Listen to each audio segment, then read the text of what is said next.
সংবাদ সম্মেলন, স্থান অনুসন্ধানী সাংবাদিক ফোরাম সাতক্ষীরা, তারিখ 13/4/2025, সময় বিকাল 5টা।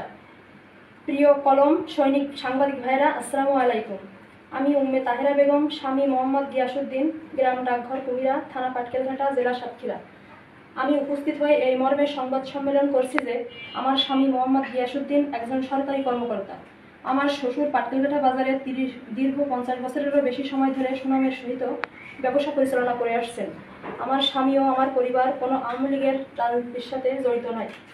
কিছু চাঁদাবাজ ও সন্ত্রাসীরা আমার স্বামী ও শ্বশুরের নিকট 10 লক্ষ টাকা চাঁদা দাবি করে।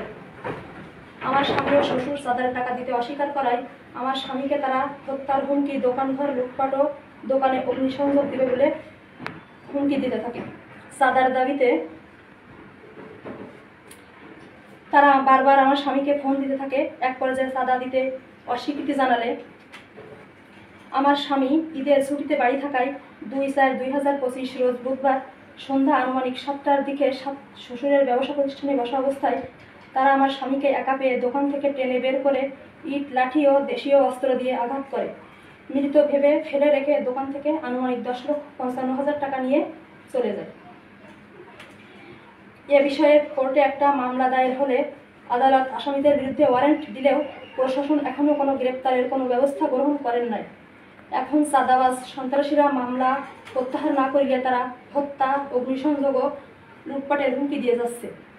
আমিও আমার পরিবার সার্বক্ষণিক জীবনের নিরাপত্তাহীনতায় ভুগছি।